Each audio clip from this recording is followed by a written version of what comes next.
Hello, friends and fellow board gamers. Welcome back to Board Games with Rob. In this video, I am really excited to present a second top 10. The first one was really popular, and I had planned to do at least two anyway, and we're getting close to the end of the year, and I wanted to, in the first one I did the top 10 games that I felt were the best published in 2025. I kept those off this list. This list is going to be the top 10 games that I played in 2025. So this is completely open to interpretation. And before I get deep into it, I want to introduce a very good friend of mine, Dr. Gray Endres. I'm just going to call him Gray. I feel odd calling him doctor, but he deserves that title. He is a doctor. He's a local friend of mine. He lives in the Kansas City area with me. I game with him. He's a good friend. Gray, why don't you go ahead and introduce yourself, please? Hey, everybody. My name is Gray Endres, and I am a part time gamer, but a full time dad, husband, social worker, and uh, and um, and there you go. So, Yeah, Gray is a really good friend. I met him. Well, he's just a local gamer, and he had come into one of my weekly game groups. He knew a good friend. We share a couple friends, and he's really good friends with the sponsor of my show, which is Peculiar Game and Hobby, and they are located in Peculiar, Missouri. And he has really good friends with the owners of that store, Pat and Kim Roberts. And so it just kind of through, I guess, just through time, Gray, we just kind of build a good relationship. We game a lot together during the week when you're not busy with your full-time gig. And so anyway, I'm really delighted to have Gray on. I think he's going to add a unique perspective to this top 10. I don't want to spoil anything with it's going to be, I'm really interested to see what his top 10 is because Gray, your taste has changed through the years, right? Tell me a little bit yes. about what it used to be and what it's kind of grown into today, and then we'll see kind of how that maps to what your top 10 is going to be. Yeah. So, when I met Pat, which would have been the fall after Gen Con, that Pirates of the Spanish Main had come out, the little pocket model Oh game. yeah. Um, I had played that at Gen Con. I came back. I was looking for someone to play it with. I met Pat. Then Pat got me into War Machine. I had already been playing Mage Knight, not the board game, but the actual miniatures game. I was trying to avoid games like War Machine because the thought of painting miniatures was terrifying to me. But I painted up an army. We played War Machine, and then from that point, got introduced to a game called Settlers of Catan.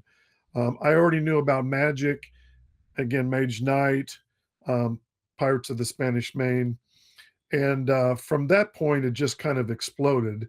And then Pat and I have been friends for over 20 years, and I got really prior to the pandemic.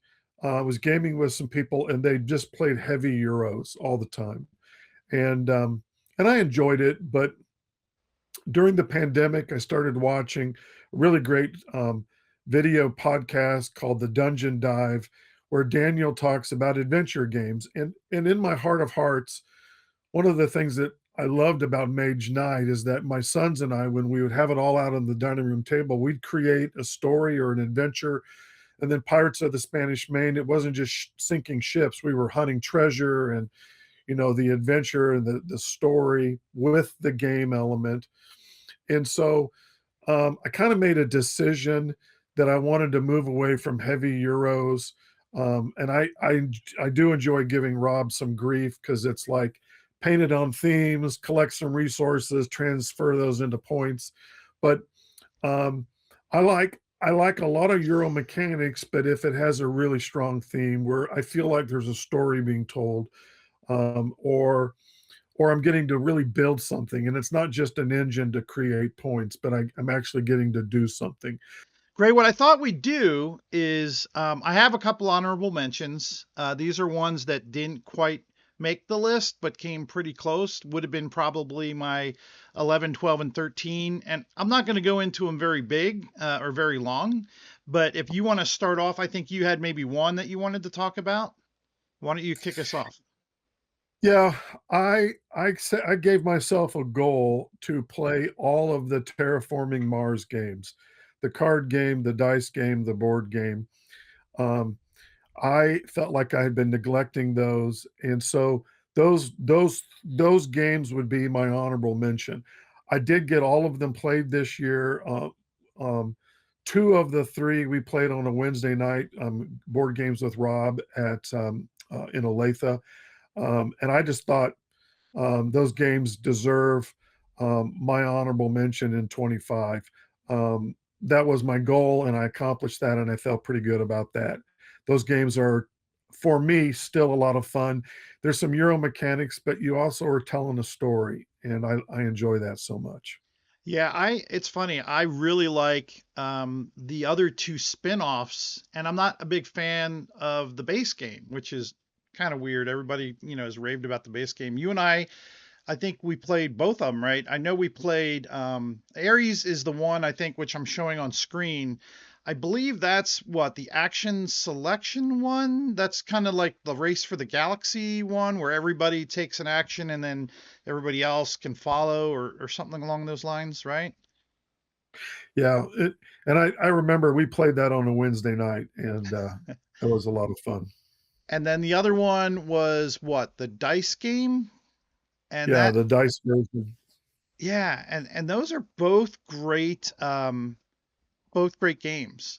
The other one, just strictly the card game. Yeah, the dice game is really neat. And yeah, no, that's a great pick. I was glad that you kind of we got that to the table because I really enjoyed both of those games, and those are both keepers for me. I'll enjoy them for a while. I wound up getting rid of the. Do you still own all three, or have you gotten rid of any of them? Yeah, yeah. No, I Okay. haven't got rid of them. In fact, I found all the three-dimensional tiles at a game store in Columbia, Missouri, and picked those up and have them all. In fact, I have created a shelf in my game room that's just space games, and those Terraforming Mars are right there, including the box full of the 3D terrain, terrain tiles, which just make it even cooler. How cool is Yeah. that? Yeah, that's really neat. Yeah, Gray and I are both into blinging out our games, and we'll make fun of each other if we see the other one without a blinged out version of some sort, or we'll be like, "Well, Gray, you've got the copy of that game," and he'll be like, "Yeah, but it's not the deluxe version, Rob." He'll like get all shy, or vice versa. Um, all right, my first honorable mention, and I'll try and get through them really quick. I've got three of them.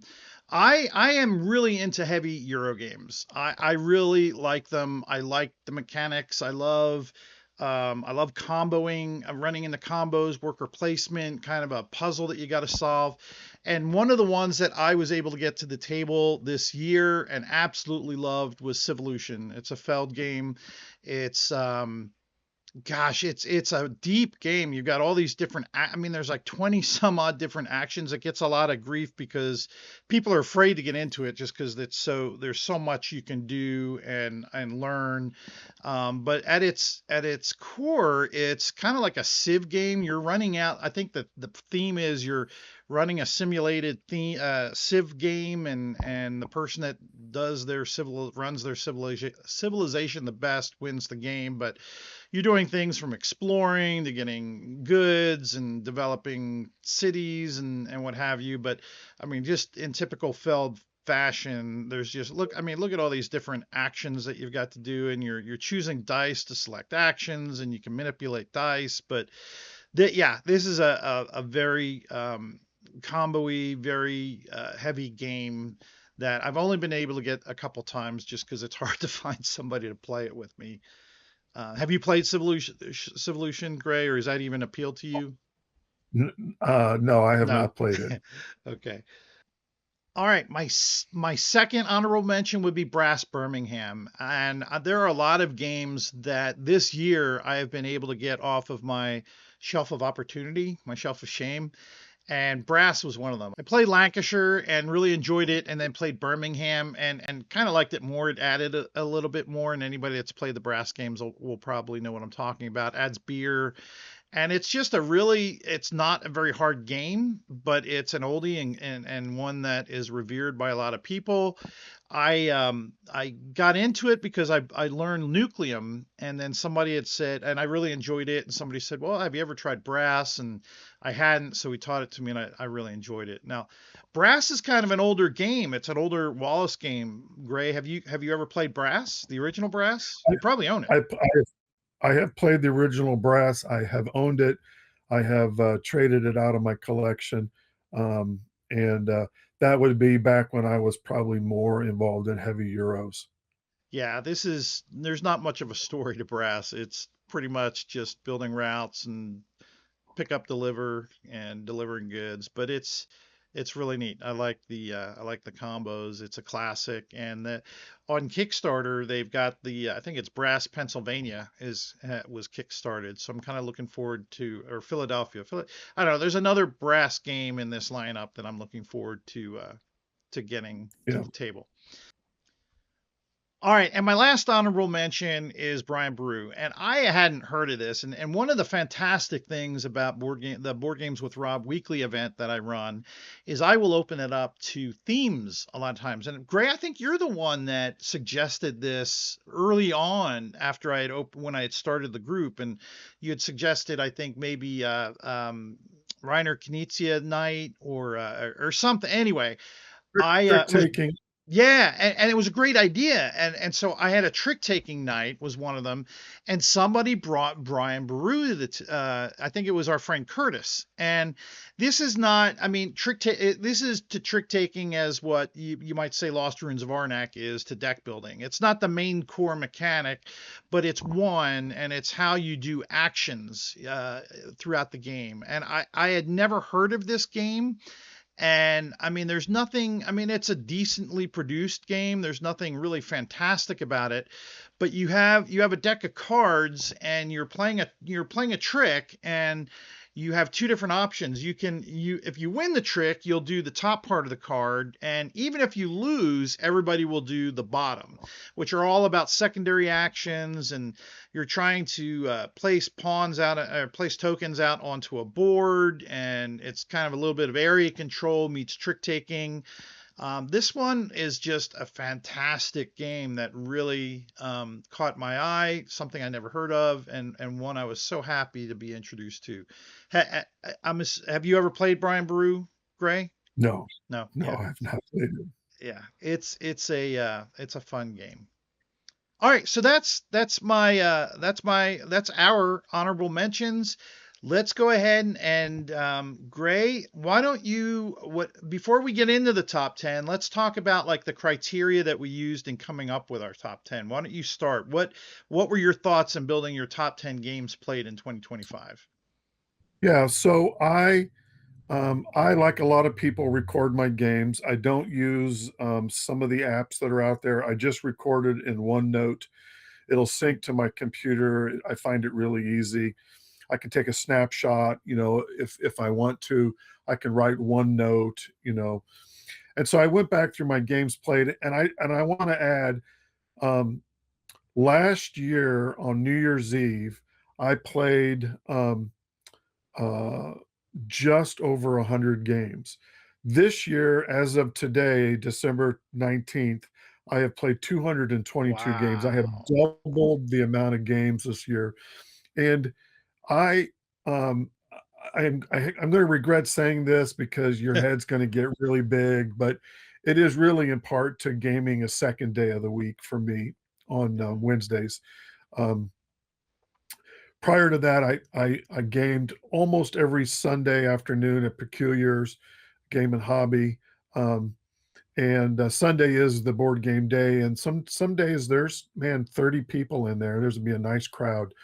Um, but adding games on Wednesdays has really doubled my output. And so I went back and looked at all my games played, all my games recorded, and two games stood out as the most played. And ironically, they both were tied at 11 plays.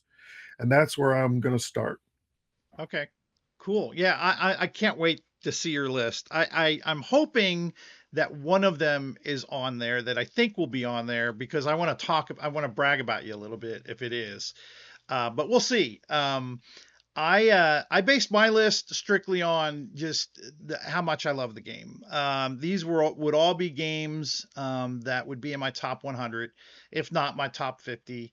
These were all games that, I use BG Stats. I think is the app. I log my games. Not all of them. Every once in a while I'll miss something, but I try and stay honest to that. So I went into all the games that I played. I did not count how many there were. Somewhere I've got a Facebook channel, a Facebook group that I'll put a link into the show notes to invite people to join. Yeah, these are going to be typically either games that I loved or that the memory of playing them stuck out in my mind so much as being a wonderful time that as soon as I was scrolling through the list and saw the game, I could immediately go to the time that I was playing it, and it was like, oh, I remember the laughter, the fun I had, with that group of people. And I don't know, given another play of it, it might not be as memorable. So it's less about I guess, Gray, the game and maybe more about the experience. A mixture Yeah. of the two. Somewhere there's a sweet spot in there somewhere, and that's how I came up with my top 10. Yeah, and I will tell you what's not on my top 10 is this game right here. Oh, that's Uh, a horrible game. Why would you even put that on there? Yeah, this is my number one game, period. This yeah. is number one. It Now, never flipped. are you forecasting number one? Is this in your top 10 games, or are you It, just like, it's not in my top 10 of okay, all right. 25. I was gonna be upset if you're It's like, but it's but when I pass, this is to be put on my chest, and and I'll be buried with it. Gray, you have a unique copy of this game. You want to I spend do. like two minutes. I don't want to bore everybody with this horrible game, but do you have the copy anywhere near you, or can you talk I about it? I I do not. I mean, Okay, it looks exactly like this, except it's longer. right. So I, I I will say this. I could talk way more than 2 minutes, but um, Acquire, according to BGG stats, was published in 64, and that's absolutely not accurate. It was published in 1963. Sid Saxon wrote in his journal about seeing it at his local, Macy's at Christmas time in 1963. And so I I was helping a friend go through some games that were left behind when a loved one passed. And the 75th box that we opened, um, there was a vertical, and I knew it wasn't Acquire. By that green color. I knew, but as it pulled out, it kept pulling and kept pulling, and it's 2-3 inches taller than the normal 3M box, and it was a 63 Acquire. The 63 Acquire has wood pieces and has a world map, not the yellow plastic grid map, but a world map. And so that is my number one game in my Yeah. collection. I have some amazing things, don't get me wrong, but that is something that brings me immeasurable joy. Maybe we should record an episode about Yeah, well, Sid I'll do that. Sackson and Yeah. Fire. All right, Okay. let's go into the top 10. Great. Let's start with your number 10. What is it? So um I didn't rank them in any order, but I will save the two that I played the most for the end. That seems fair. So number 10 for me will be Melm. Oh, okay. All right. And you and I have played that a number of times. I love the push your luck, i.e., Sid Saxon can't stop. There you go. I love the little cats and space helmets. It's just super. The art is beautiful and it's a lot of fun to play. And so that would be number 10 for me. Yeah, I now enjoyed that so much. And I don't own it. I don't own this game, but I do enjoy it quite a bit. yeah, this, and I don't know how it's pronounced. You said Melm. It almost looks like it'd be Melem. I don't, that's such an odd Mlim, yeah, name. Mlim. Yeah, I think it's probably Mlim. I think that's probably right. So, But and it's it's a really got a great price point. It's only 29.95. I saw a copy today when I was out at Peculiar Games and Hobby. Um, They have one on the shelf. It's a great price point. It's a lot of fun. It has some extra modules you can add. Yeah, that just I think, comes in the game, right? It's not yeah, an it add-on. comes It in. comes in the game. Yeah, Yeah, this is and Gray, it's a Knizia game, and it's a lot of people say it's very similar, and it is, to Celestia, but I like this a lot better. It's like Gray, you said, it's a push your luck. You're going up a track and trying to get as high as you can on this track. And then there's different objectives you're trying to score, and you're using dice to do it, and you can get powers. There's that UFO power that's really cool. I mean, yeah, you, yeah, you almost wish, yeah, there are add-ons, but it's almost like it's almost like the game deserves all of that in it, and removing it does it kind of a disservice, because when you play with all the add-ons, it's almost just the best version of the game. I think the yeah. UFO thing, and yeah, It's a tremendous good time. yeah. So All right. No, that's a great pick. I'd forgotten about that one, and that's definitely would definitely be in my top 100 for sure. If not my top 50. All right, my number 10 is a game that I've been trying to get to the game group. I might have brought it to the game group one evening, and I don't think maybe anybody wanted to play, or we diverted, but it's from my friends over at Arcane Wonders, and it's Video Game Champion. And this game, for anybody that is a fan or grew up in the 90s playing, those 16-bit games, the Sega, the Super Nintendo, this has, and Graham, I'm surprised, you have you played this? no, I Yeah, have not. it's not a story, but it's very thematic. So, folks, in this game, you're going to have the board laid out to where there's action tiles along each axis, and then you're going to be choosing one of these tiles to pick up, and then you can play one of the actions at which point that intersects. So it's kind of like an action selection or some worker placement type game, and very thematic, and very, I mean, anybody that, like I said, that grew up in the 90s collecting video games is going to love this. It's one of Arcane's best hits that kind of, I think, flew under the radar a little bit, didn't get as much love as I think it should have. Video Game Champion. All right, Gray, that one was easy. We got number 10 knocked out. What's your number 9? So I think my number 9 will be, I think, on a lot of people's lists. I have not played it as extensively as I would like, um, but it would be Vantage. I've enjoyed it the couple times that I've played it. I've played it solo once. I love the story elements. Um, I love the art. Um, I was so excited. I kind of followed, Jamie's posts about it and was so excited for it to come out. Um, and I hope to get it to the table more often in 26, but it would be my number 9. I mean, you talk about the penultimate story type game that's been touted this year. I mean, this would qualify for not only a game played in 2025, but probably on a lot of, like you said, on a lot of people's 2025 lists. And as Yeah. typical with Stonemaier, I mean, the production looks amazing. And right here, I think alone, look at the cards. Do you know off the top of your head how many cards are in the game, Gray? Um, a Hundreds. lot more than 1,000, and some Yeah. of them are double sided, and it's I try to avoid spoilers, because I want to just experience it. The first time we played it with a full party. I think that the next time I play it, I would prefer to maybe play it with 3 people, but it's a really fun game. How many will It's a it good. play up to? Well, I think most of Jamie's games he Oh, wants to be able to play 5, and so I think yeah, I this think is 1, 2, 1 to 3. 6 or 1 to 5. I can't, 1, 2, 3. It looks like I this one I will play 6. I think it does play 6. I think my Yeah. first play we had 6, and that's probably not how you should play it for the first time, but um, it's just a lot of fun. So Was it hard to pick up, teach, learn? no, in fact, I had a couple of us had all read the rules, and I think that made the first play pretty smooth.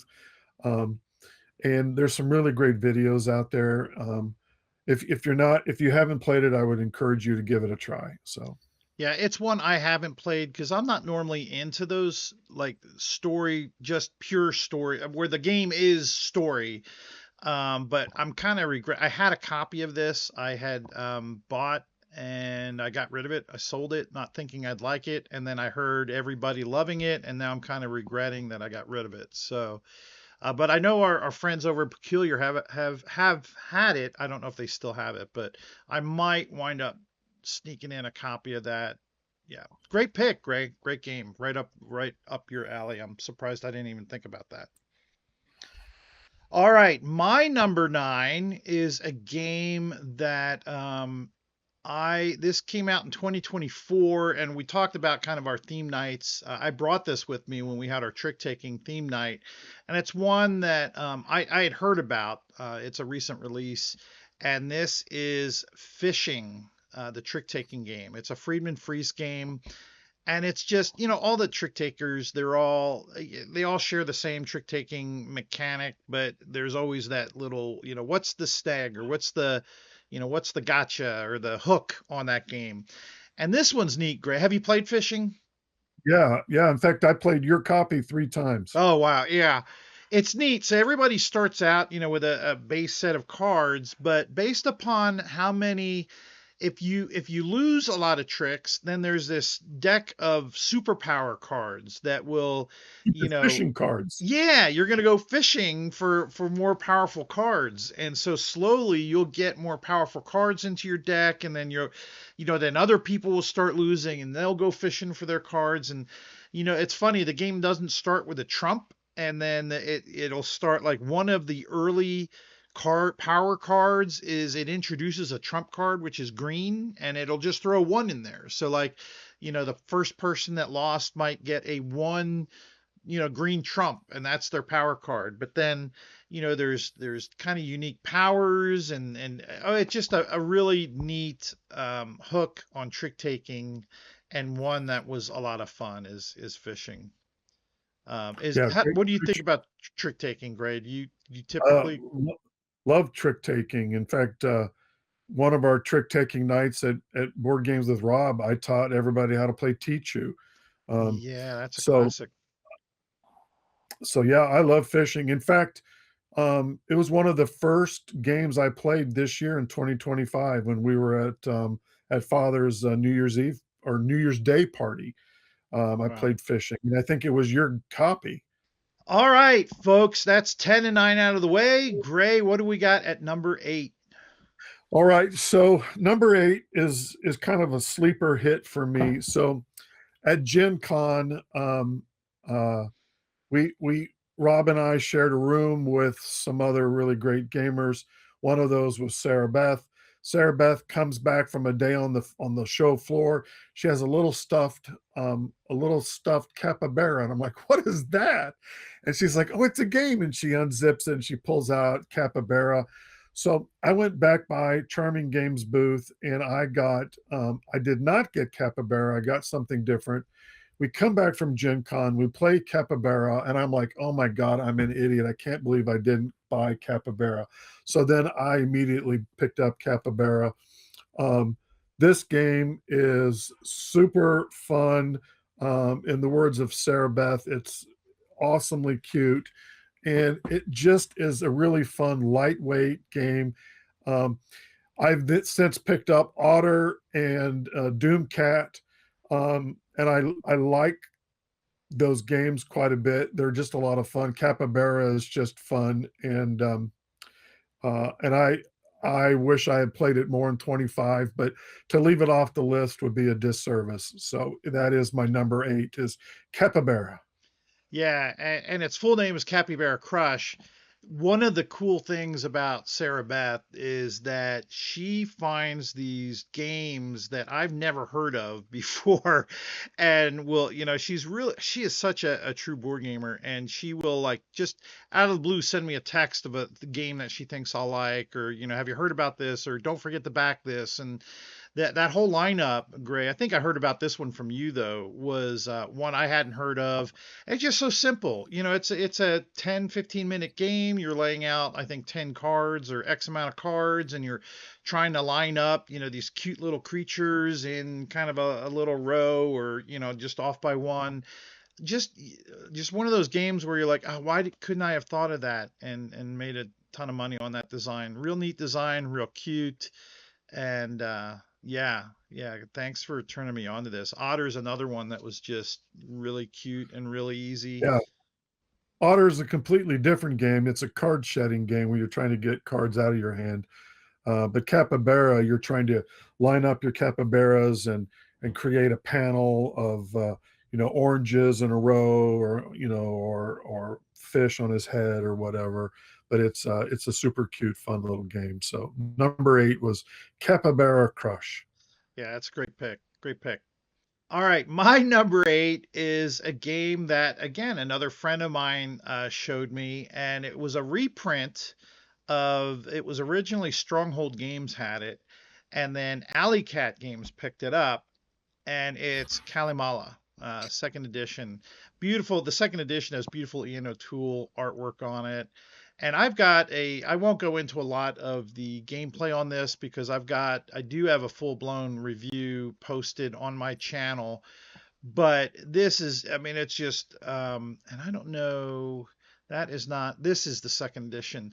It's just a really elegant, you're just placing a worker out and doing two actions on either side of the pawn. And what's really cool about this is other people can take the same action and put their pawn on top of yours, but whoever puts it on top, everybody underneath gets to run the actions again. So it's like cascading actions. And so you may not want to. It's just that whole dichotomy of, man, I really want to get those two specific actions, but I know if I take it, I'm going to be helping Rob out, and the last thing Gray wants to do is help Rob out in a game.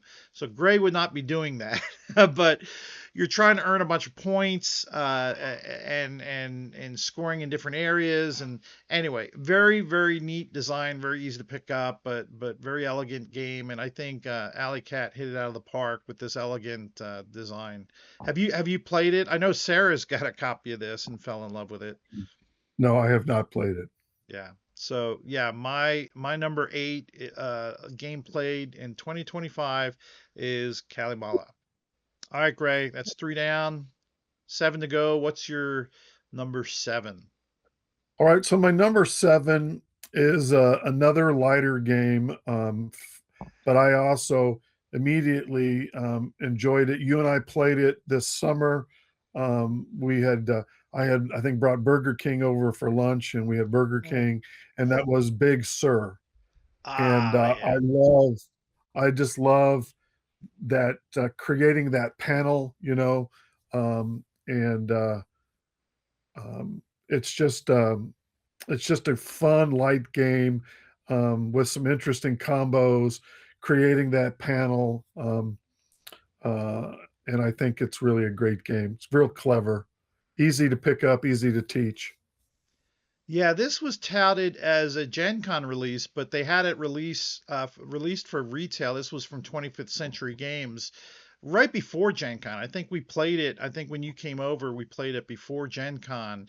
And Yeah, just yeah. I've got a picture of it up here on the board, and just very nice, gorgeous artwork. But yeah, you're trying to lay cards in and score based upon having similar types of cards, and but you've got different powers that may kick off, and different agendas you're trying to make. Just such a gorgeous game. If I remember right, you kicked my butt in this game too. The first time we played, I did Yeah. actually. But it's, yeah, just a small box game. Big. It's talking about the Big Sur in California. That I don't know anything about that side of the country, but it's what, a long stretch of road in California, Yeah, the yeah, Big Sur. yeah, Yeah, yeah. that's a good game. I need to. I still have my copy. I need to get that out again and play that. Well, good choice, Big Sur. All right, now my number 7, I am betting is going to be on Gray's list. I'll just say that right now. I don't know, and I don't want Gray to tell me. Um, but I know he likes this game, but I don't know if he likes it enough to be on his top 10. So I won't talk a lot about it, but it's Galileo Galilei.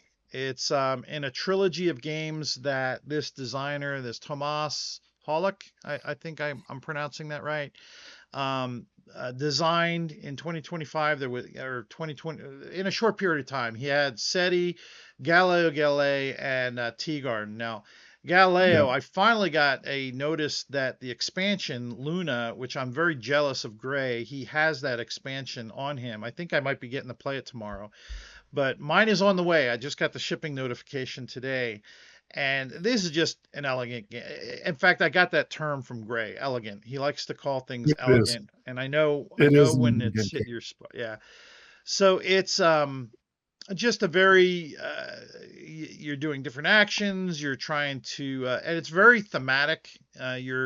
You're trying to look at the star constellations or planets in the sky, and you're taking different actions. Gorgeous. There's a little mini game that's going on, but that is my number 7, Galileo Galilei. I'd say of the three that he came out with first, this one and the other one that I'm not going to talk about quite yet, are probably so close. The other one probably edges this one out a little bit, but that might change. The other one, well, I'll talk about it when I get there. But yeah, Galileo Galilei, great game.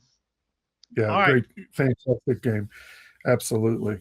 all Yeah, right. it's fantastic. It's the kind of game that after you play it, for me, I go home and think about it all night long, and then want to go watch additional videos about it. And very excited for the expansion. Um, it has some new scientists. I love the little mini game, the Spanish Inquisition. It's very thematic because back in the day, right, scientists were not seen, in a positive light in the Christian church, in the Catholic Church, and so I love that twist. Um, and it's a great game. So Yeah. Yeah, and I enjoyed playing it. I love when I can bring a game to game night that A, Gray hasn't heard about, and that B, Gray is like on the fence with even wanting to play, and then C, he turns around really liking the game. I now, really enjoy when now that happens. so let's tell the whole story, right? So I did not own the game, and when we were at Gen Con, I was at the booth and they had some promos. So I picked up promos for your copy of the game, and then I talked you into trading it to me. And you said, "Why don't you just go buy a copy?" And I'm like, "Well, they don't have the promos. I want Right. your copy." So Rob traded me his copy. So I have the expansion in the promo. So I have the full Yeah. kit and caboodle. I So wound up reacquiring the game, but I don't have both promos. I just have one of them, so it's still short. But and then there I'll you have go. Luna here That's soon, so yeah, all right. So that is number 7. So Gray, let's move on to number 6. What's your number 6? all right. We're going to get into a little heavier weight here, and that is, and I hope I pronounce this right, uh, Jasoji. Oh, yeah, I think that's how it's pronounced. And the artwork is fabulous. The production quality is over the top. It tells a really great story of you making an anime movie. I love the concept. I love the tight financial, like a choir. A choir can have some tension, some financial tension for me, and this has that same itch, and I just love it so much. I think it's beautiful. The production is amazing, and it's just a fabulous game. Yeah, I'm going to agree, and I'm not going to go talking about it long because it actually Gray. Well, first of all, thank you because I had no idea this game was out there. This is kind of a reverse in that Gray brought this game and taught it to me, and I learned it and I fell in love with it. In fact, Gray, you don't know this, but I love this so much it made my top 10 games published in 2025 list, and I think it's high up there. This It's was great. one I did not have on my radar, and when I could see you playing it at some of the game nights, and I'm like, wow, that thing looks gorgeous. and then wound up playing it. And I agree with every word you said. It's a fantastic game, and I'm really glad that you introduced me to it. Very nice pick. All right, my number six is an older game, and it's from Tasty Minstrel Games, which I have yet to play a Tasty Minstrel Games game that I have not liked. Almost all of their games were just great games, great productions. It's just so sad that they shut their doors. This was a game that I got into, and Gray's aware of this. There was a period of time where I was into, and not so long ago, into like Rondelli type games. And so I had done a little research to try and find games with a similar mechanic, and this was one of them, is Crusaders, Thy Will Be Done. And this is just, and I've got the deluxe version of this game. This is by Seth Jaffe. He's one of their premier was one of their premier designers, and this is just such a wonderful game.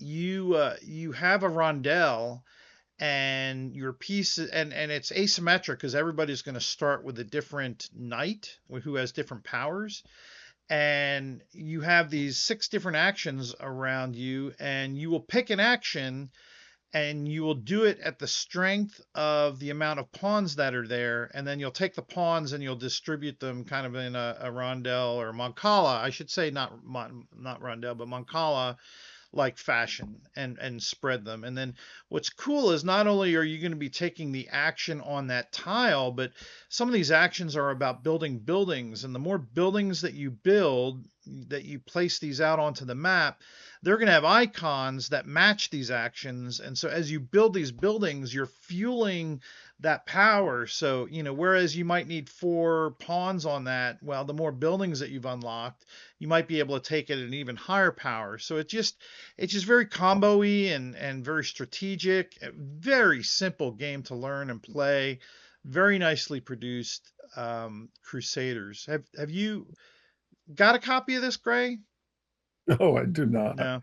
Yeah, Do this not. is this one might be a game. I mean, it's not. It's more Euro-y. I don't know if I think you'd enjoy it just because I know we share an interest in similar Mancala type games. I mean, there's the one that you really enjoyed, but it had more of a story or more of a theme to it. That Dream one, I forget the name And of the it one. it may or may not be my number five. So there you go. Okay, so we won't talk about that one. So anyway, yes, that is Crusaders, Thy Will Be Done.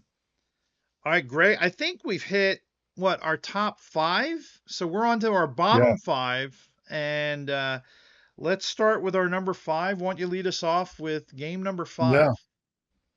This is if I was to do a list of elegant games, this game is at the top, and this would be Deja Vu. And this also has the Mancala element. You introduced this to me, and I immediately loved it. Um, and it even has a lore book in it, which is kind of cool. You can read about the story. I have read the lore book. I think it's a great game. And also, you're building a panel, kind of like like Tokaido, where you're building the panel, and Big Sur building the panel. And I just think it's really beautiful. Deja Vu, what a fantastic game. Yeah, this is another game that I discovered accidentally when looking at Mancala like games. And you'd look at it originally, and if you just saw this part of the board, you might be like, "Oh, okay, this doesn't look that interesting," because the pieces are all kind of jagged, and it's not a board. You make the board. The board is you randomly place these pieces out to make this path anyway, and there's a rule as to how many need to touch each other. And then you seed the board with these pieces, but then you're picking pieces up and moving them on like, and then fueling actions on cards, and the cards are just gorgeous. And I think you took to it more than I originally did. I mean, I really like this, but I think this was another one that um, you really wound up liking a ton, Yeah, and love it, love it. Yeah. one that I hadn't heard of. Again, after I play it, when I come home and I can't quit thinking about it, I know that it hits a sweet spot. So Deja Vu is my number five. Great. All right. My number five, I've already kind of talked about. It is by the same designer as Galileo Galilei, and it is Tea Garden. And I debated the order to put these out, and I think had I not played the expansion to Tea Garden, Galileo Galilei might have beat this one. And I'm wondering if after I play Luna, it might not edge it out. I know I should be only rating the base game, but I just played it recently, so maybe that has something to do with it. But Tea Garden is just such a really neat design, a gorgeous design. Um, and it's by that same designer, the SETI, Galileo Galilei, Tea Garden. He's got another couple games out. Aquaria, I think, is one that's on its way. And you're just it's kind of like deck building in that you're buying cards to fuel actions, and your actions, you've got different main actions you'll take, and you can do secondary actions as well, and you're placing pagodas out onto this board, and you're using tea leaves, and you're strengthening your tea leaves. And I don't know, this is, you've played this one, right, Gray? Yeah, I've played it a couple times. But you would say you would prefer Galileo to this. How would you rate them? Yeah, I would rate SETI number one for Oh, me, followed by Galileo, and Tea Garden Tea Garden line. is a good game. Yeah, it's a good game. Yeah, this and Galileo were great plays for this year, and I like them both very much. And so yeah, that was my number five. So Gray, we're on the down low. Let's hit it up with number four. What's your number four? Yeah, so my number four is not a new game, but it was new to me, um, and that is Quest for El Dorado, and that is also a gift from Sarah Beth to me. Um, I loved it so much when we played it, um, but if you're not familiar, there's two versions of Quest for El Dorado, maybe three versions, but the version you want is the one that's not sold in the United States. So I had to order it from overseas, and I enjoyed it so much. And you go out on Board Game Geek, and people have these books they have made of all these crazy maps. And it was clear to me that people own multiple copies of this game. So then I ordered an entire second set of the game and all the expansions, I didn't know that. had them shipped from Europe. I ran this game at Gen Con for the Tabletop Gamers Association. I try to volunteer every year to give back to my gaming community. Um, we played this at White Dragon, which is mine and Pat's birthday celebrations for December birthdays. Um, and I just think it's such a fun game. Um, but the base game, it's a simple deck builder. But as you add some of the other expansions, it has a it just scratches a really great itch for me. And I've met a few people that don't care for it, and that's okay. But I think it's a really fun game, and you can build these crazy maps. We had an epic game at Gen Con, and this guy raced out ahead, but then he didn't have the right cards to get through a bottleneck, kind of like a canyon, and there was piranhas on one side or gators, and Sarah, Beth, and I came up behind, and we were able to get through. It was such a fantastic play. It's a great game. So, And tell us who the designer is. uh, yeah, probably that Reiner Knizia Yeah, fellow. Reiner Knizia behind a deck builder, and a really fun deck builder that, yeah, you're using your cards to move through the map. It's such a clever, another one of those designs. It's like, man, why couldn't I have Yeah. thought of this? But But when you get the expansions and you can have a pet companion, you can stop at a tavern and pick up a hero and put them in your deck. You can meet Aztecs along the way. The expansions really flush the game out. Um, right after we played it, Sarah Beth had been wanting to play it, followed by the Golden Temple. So we had a back to back at the White Dragon, and we got to play Golden Temple. A little different, same same genre of a game, but a little different twist. Both really great games. And I actually have never won that game until White Dragon, and I finally won my first ever Quest for El Dorado. So There you go. Now, have you beat her in Wingspan yet? Uh, I don't think so. No. No. All right, my number four is a game that came out at Gen Con, maybe even a little bit before that. And I really wanted to get my hands on it. Couldn't get it until after Gen Con this year, 2025. And that is Shackleton Base. Shackleton Base is designed in part by Nestor Mangoni, and it is this one is begging to have some expansions. This is a The heavy cover Euro. art is gorgeous.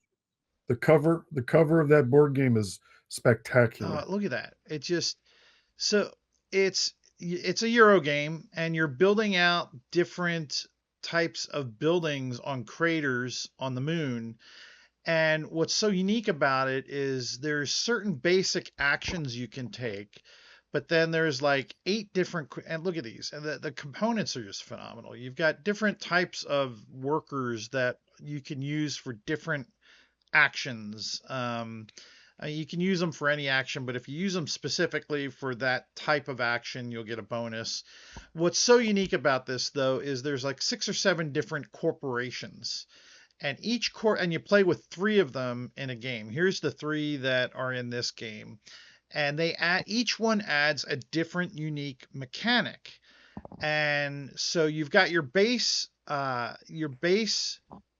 actions that you'll always be able to do in the base game, but each one of these you'll be able to do something a little different. It'll seed the board a little differently with different resources, add some different points that you can get for doing different objectives. Like this one, you're wanting to get astronauts out onto the board and do have them visiting different things, and in another one, you're trying to prevent the destruction of an asteroid from hitting the moon. In another, you're wanting to fund research for plant research on the moon, and it just what's so neat is I would think that this would be an easy game to get some expansions, just kind of like SETI. I would think, just coming up with some more aliens. Here, it would be all about building these other colonies, and it just the production is phenomenal, art is great, the gameplay, yeah. Anyway, this is my number four, is Shackleton Base. All right, Gray, we're down to the top 3 games played in Yeah. 2025. What's your number 3? All right, so my number 3 is a game that tied for the most plays for me in 2025, um, and it would be Harmonies. And I taught this at so I taught 2 games at Gen Con at the Tabletop Gamers room.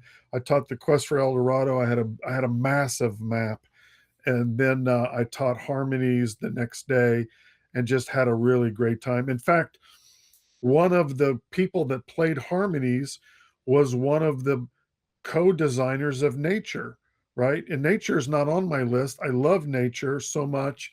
We had a lot of fun picking that up at Gen Con. The young man that designed all the box components for Nature, he and his significant other sat down, and I taught them Harmonies, and it is a gorgeous game.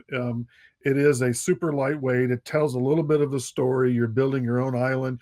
You can focus on a long river. You can, it has, you can, there's 2 different games. You can flip it over and play. The art on the animals are gorgeous. Everyone that I've taught this to immediately goes out and buys a copy. I took it with me to Chicago when I went to C2E2. I taught it to my friend Rob, my other friend Rob, and he immediately walked into a game store in Chicago and bought a copy of it. And it's such a great game. It's beautiful. Yeah, I agree. A lot of people compare this to Cascadia. I would say this is hands over fist better than Cascadia, and the production is a lot better.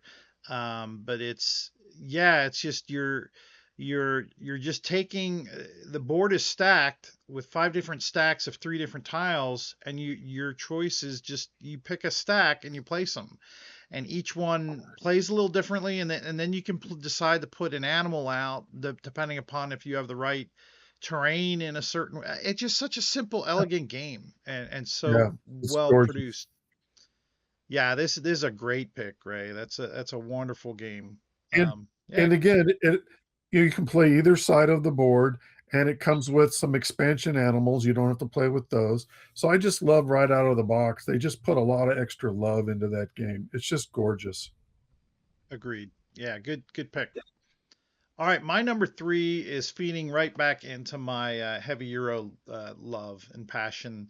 And this one was one that I picked up two of the series at my favorite board game store, Peculiar Games and Hobby, just because of the publisher, and that is Scholars of the South Tigris. I picked up this the same day that I picked up in Wayfarers of the South Tigris. And so this is published by Garphill Games, but here in the U.S. it's published distributed by Renegade Games, and they've got a whole trilogy, and each trilogy of games has three games in it. They had, the North Sea trilogy, they've got the West Kingdom, they've got now the South Tigris series. And so I played two of the three. I've played Scholars and I've played Wayfarers, and Scholars wound up being my first top 10 game on my channel. I loved it that much. It would be followed closely behind by Wayfarers. Wayfarers is a little bit lighter. I kind of like how this game is just very combo-y. It is very thematic in that you're trying to you have these manuscripts and you're trying to decipher them, and you're using different people, and every different type of scholar can only translate from one language to another, and it's everything you'd want in a Euro game, and it's very indicative of Garphill tracks. And so I do have a whole video on this. I would, if you want to learn more about Scholars, head out to my channel, watch the review. It's a very nice game, very Euro-y, and Garphill is one of my favorite publishers. So that's Scholars of the South Tigris. All right. All right, Gray. Number two. What do we got at number two? This is like almost number one, but not number one. This is like Yeah. could be a number one, but there's probably one thing keeping it away. What's your number two? And when I tell you what my number two is, then you'll know what my number one is. So my number two is also a game that tied for the most plays in 2025.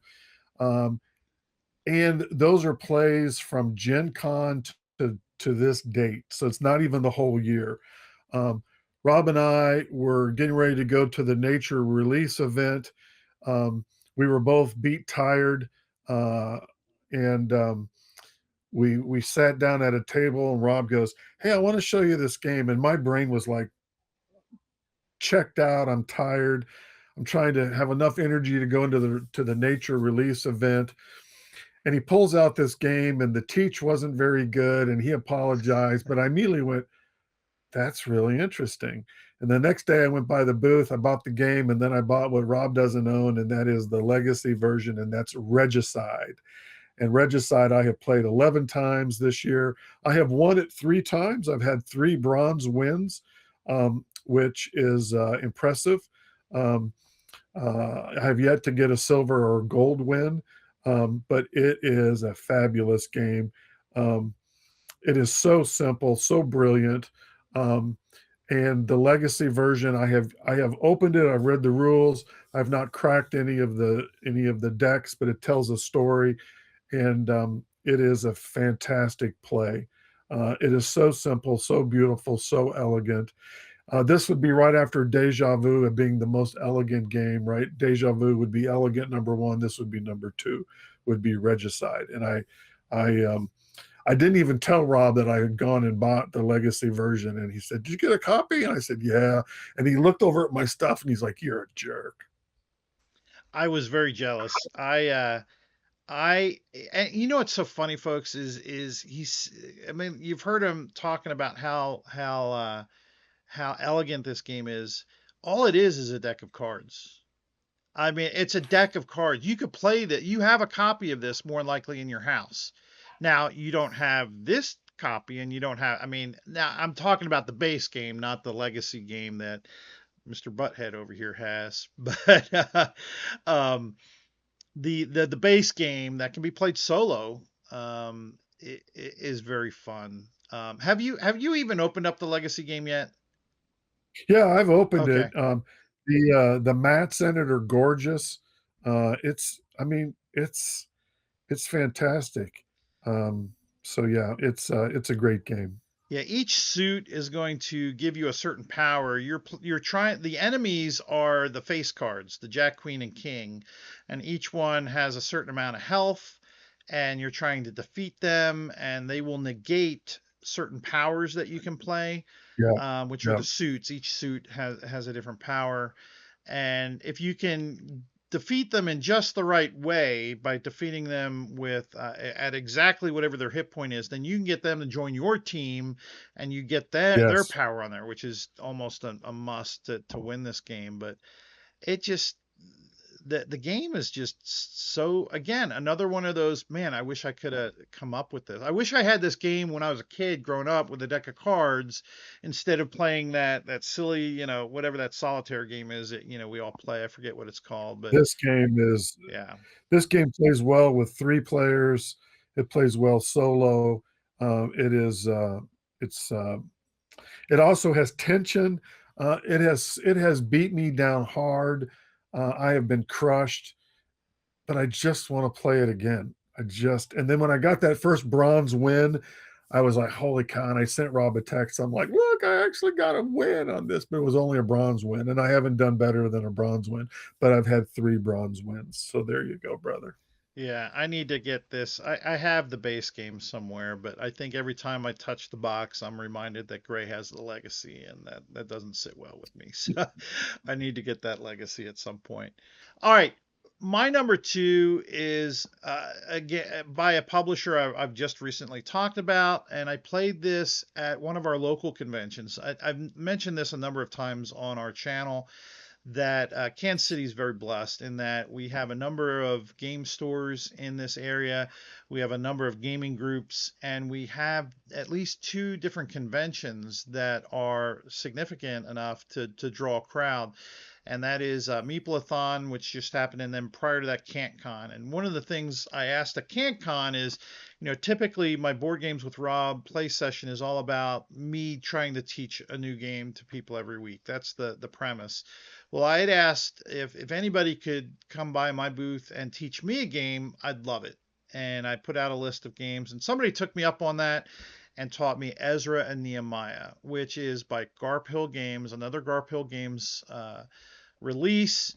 And this was just phenomenal. Now, this is a very heavy game, probably heavier than any in the South Tigris series, but it's all about rebuilding the wall in Jerusalem after it was destroyed. And you are um, I want to, yeah, there's so much to this game. I mean, just look at the board. It kind of might give you a headache, but you got all these different tracks, and you can play 4 players, and you're rebuilding the wall that goes around the edge, and you got different incentives for doing that. And then you've got a player board, and yes, you've got to feed certain people, and that adds to a dichotomy of the game that is very stressful. And yeah, this is the player board, and you've got resources, brick and wood and gold and iron to rebuild the wall. And I don't know, this was, and you're increasing powers. This was such a right up my alley with these heavy games that I really like. And it hit the Christian in me with tying to that, the Jerusalem wall, and was just a very pleasant experience, and I really enjoyed somebody taking the time to come over and teach it to me. So my number two is Ezra and Nehemiah. All right, Gray. So this is the moment. I'm gonna pull up the game that I think was going to be your number one. So I All right. have behind this screen what I think your number one game is, but I don't All know. right. I'm scared. So before I share my number one game, I'm going to share what my goal is for 2026, and that is to play Galileo, Galilei, and SETI more. I'm excited about those.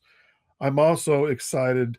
Um, I didn't play this one time in 25. You and I played it in 24. That is Unsettled. There is Yes. a 12th planet out We played Vindication last week. I plan to play Vindication and Unsettled in 2026. I'm also excited about Tidal Blades. I want to get all the Tidal Blades games played in 2026, kind of like I did with Terraforming Mars. Um, I recently picked up a game that is so interesting. You and I haven't even talked about it. You don't even know that I own it, which is Myth Wind. I Oh, I've picked heard up about Myth it. Wind, and uh, we have to have a conversation down the road about Myth Wind. And then Sarah Beth and I are going to be playing a Wingspan campaign. There's a fan made campaign, and we're going to play Wingspan once a month in 2026 and play this campaign. So I'm very excited about 2026. But I'm going to tell you about my number one for 2025, and it is Creature Caravan. There we go. Yes, I feel vindicated. I was getting nervous, Greg, because I thought for sure you were going to pick SETI or something, and wasn't going to tell people about this because I have. But go ahead, keep. Thank you though. I feel happy that I Yeah. was able to pick it. So Rob had a deluxe version of Creature Caravan, and we played it. And I immediately went, "Oh, this is really interesting." I love the art. Um, I love. I loved. I just loved everything about it. And I went into the game store, and they had a copy, but not a deluxe copy. And then you can't find a deluxe copy anywhere that's reasonably priced. So I was sort of crushed. I bought that. Rob loaned me his cards from his expansion. I may or may not have photocopied them to just use them. And then as I'm playing this, I hear a video from Jamie from Stonemeyer Games talk about Creature Caravan, and he says how much he loves this game. And he hit it right on the nail on the head. It's an open world. You can go anywhere on the game. And so at Gen Con, I went and found the booth, the game designer. I, of course, had some of my tiles, the starting tile. I had him sign it. I told him about what Jamie's comments were, and he smiled and he goes, "Yeah, my brother never leaves the front half of the game. You know, you can focus in on zombies, you can avoid zombies, you can focus in on clouds. I mean, there's all these things that you can do." So I picked up Near and Far Haunted at Gen Con, and I went ahead and bought his his role playing book from that whole world, right? So, Creature Caravan is part of a world that he has created, and Near and Far is in the world. And in the back of the role playing game, there's this 4-page spread, maybe, where he talks about how to use his board games in the role playing world. And I thought, I love that so much. Um, so then I said to myself, what if I took parts of this role playing game and put it into Creature Caravan? So I then made a bunch of my own expansions for Creature Caravan. I have a place where you can go to the Amber Mine, and then I have the Amber Mine cards, which is an expansion in one of his games. And so you can do a side quest and go mining. You can go to a tavern and go on a quest, which will put cards immediately into your tableau till you finish the quest. Then the cards come out of your tableau, which is not how Creature Caravan works. Um, you can get pets. I like pets a lot, um, and I just love it so much. I made new player boards. I did it all with watercolors. I double layered them, and I just I just have this flushed out super fan copy that I guess I probably should share with the designer next year at Gen Con. Not that he would do anything with it, but I just think the game is screaming for more expansions, more cards. There was a Kickstarter for one of his other games. He did have the deluxe expansion kickstarted. I kickstarted it, so now I have the real cards, all the extra pieces, the a fifth and sixth player boards, and then for Rob's Meeple in the Mountains getaway, I designed a custom card for every person that went, and it was all watercolored. um, and it matches all the icons in the game, can be played in the game. And so it is just a game that I just love so much. It's Creature Caravan, fantastic game. Um, and it doesn't replace Acquire. Acquire's number one, but Creature Caravan is just an outstanding game. Please, Ryan, make some other expansions. I can't wait to share with you some of what I did. I am not the artist that he is, but it is. Um, it's just a game that is just fabulous. So, Yeah, you're talking about, and Gray, you didn't even know I had this here, but I'm sitting at my workstation, and Gray had made me something earlier in the year, and I have it right here. This is something he brought that just, his just simple watercolor, and it's of this type quality. I keep everything Gray has given me, and I thought I had that card here. It's somewhere close by. I keep this to remind me of something, but anyway, yeah, I was really impressed. I did not get the opportunity to play the expansion, but I was kind of involved in seeing some of it being produced and some of the thoughts and witnessing Gray's passion about this game. And that's why I was getting so nervous that this wasn't going to be in his top 10 because I knew how passionate he was about it. And um, yeah, Creature Caravan's a great game. Now, I didn't take to it nearly as much as Gray did, but I do think it's a fantastic game. Very elegant. I enjoy playing it. I probably need to get it to the table more, and starting off probably with Gray's super deluxe, super duper version, personalized version. And so yeah, great pick. oh yeah, So I kind of feel like anticlimactic with share. I should have started off with my number one to build up to your number one because I there was a lot more meaning to yours. My number one is a game that was taught to me by a friend, and I really loved this game. It's a heavy Euro game, and it's probably the one that I've enjoyed the most over all of last year out of all the Euro games that I've played. It's Egyptian themed, and I really, my wife is passionate about Egyptian culture, and we'll go. There's a local museum called the Nelson that we'll go to, and we enjoy looking at that art. Um, the game that I am talking about is Menefer. Menefer is just a fantastic theme game that is takes a while to play, which you wouldn't think so because it's really you're doing three actions a turn.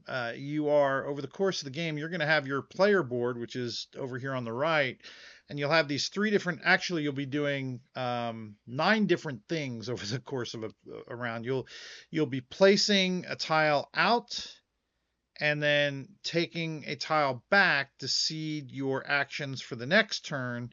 And when you place your dude out, one of your people, you're placing them on a left side of the track, and then you're moving them to the right, and then you're drawing a tile to reseed your action for the next round for round two. So it's just three different things you're doing three times, and yet the different actions that you have. I mean, you're working with mummies, or you're taking up these little pottery things up this temple, or you're taking your boat up the river, or you're uh, building the different pyramids. There's a king's pyramid and a queen's pyramid. Very thematic, very elegant in my mind. Components are really nice. I mean, there's a ton of components. I mean, and they're really nice.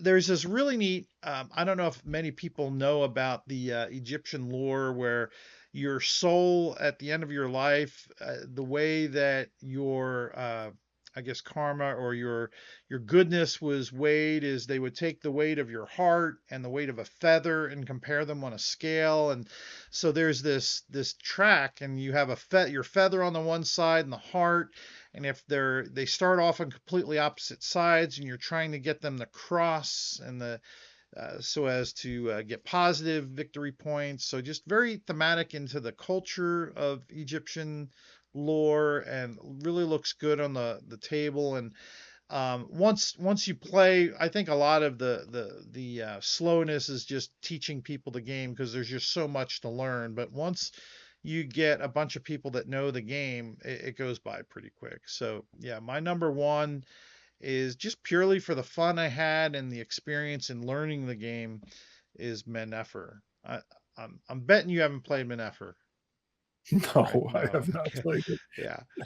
No, yeah, there's not much of a story there, and you're just trying to score some points, but doing it in some different areas. But yeah, that's our top 10 games played in 2025.